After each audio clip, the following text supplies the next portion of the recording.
चलो भाई देखो अब मैं क्या करता हूँ। स्मृति ईरानी वाला रिएक्शन जो है वो प्लीज प्ले करिएगा एक बार। एक प्रस्ताव रख सकती हूँ मोदी सरकार को कि मेरी 3 लड़कियां हैं, महंगाई बहुत ज़्यादा बढ़ चुकी है, अब गैस सिलेंडर का भाव भी बहुत ज़्यादा है, सब परेशानी होती है। अगर 3 लड़कियां हैं मेरी तो मैं जॉब भी करती हूँ क्योंकि परेशानी होती है, तो थोड़ा सा गैस सिलेंडर में थोड़ा कम हो जाए तो हम लोगों को अच्छा लगेगा।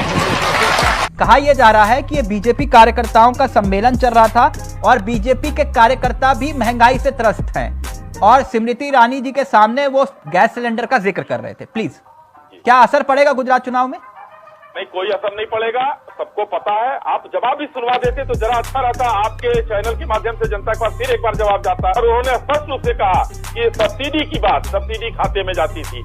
हम देश को उन्हीं सब्सिडी से बोलकर, माननीय प्रधानमंत्री जी ने सबको बोलकर उसी सब्सिडी को छुड़वाया था और जनता ने अपने मन से छोड़ा था। समझ लीजिए कुछ लोगों नहीं, आप तो गैस सिलेंडर त्योहारों में मुफ्त देने वाले थे ना, चुनाव में आप ही ने कहा था ना।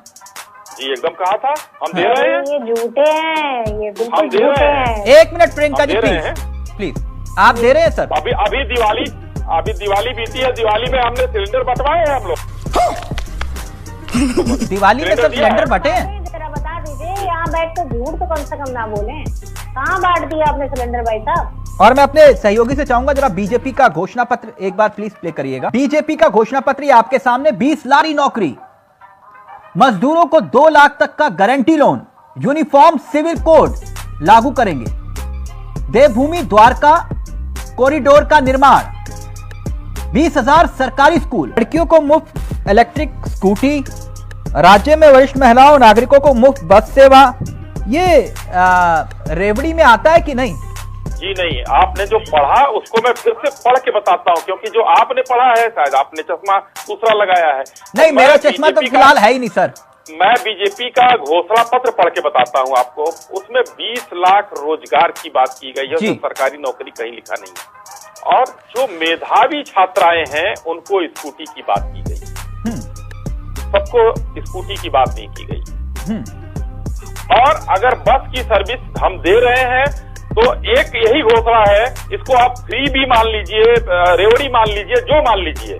जिस राज्य में रजिस्टर्ड 40 लाख बेरोजगार हो, वहां आप वहां 20 लाख रोजगार देने का वादा कर रहे हैं और 27 साल आपकी सरकार रही, वहां 40 लाख बेरोजगार रजिस्टर्ड बेरोजगार हैं और 23,000 टीचर के पद खाली पड़े हुए हैं उसी राज्य में। राजस्थान चले जाए, कांग्रेस किस मुंह से बात करती है? 30% की बेरोजगारी रेशियो है राजस्थान का।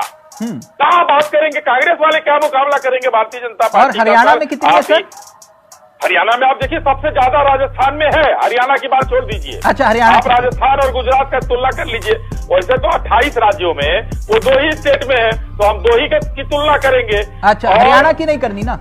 नहीं, हम करेंगे ना, हम तो 18 राज्यों में है, तो तुलना कर लीजिए। अभी गुजरात चुनाव है। बीजेपी का एक बार प्लीज फिर से घोषणा पत्र प्ले करिएगा। और उस घोषणा पत्र में एक और बड़ा ऐलान आपने किया और मैं देख रहा था उसमें आपने कहा यूनिफॉर्म सिविल कोड लागू करने की बात। ठीक, राइट? जी। ये सत्ता तो आपकी प्रभु राम की कृपा से 27 साल से है गुजरात में, तो जहां जहां चुनाव होता है वहां यूनिफॉर्म सिविल कोड लागू करने की बात आप करते हैं।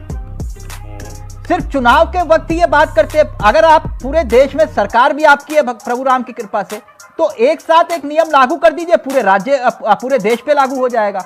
और लेकिन जहां चुनाव होता है वहीं पर आप, क्योंकि उत्तराखंड में भी यही जिक्र किया आपने, यूपी में भी यही जिक्र किया, हिमाचल में भी यही जिक्र किया और अब गुजरात में भी यही जिक्र हो रहा है यूनिफॉर्म सिविल कोड का। कभी भी घोषणा करें, किसी को क्या दिक्कत?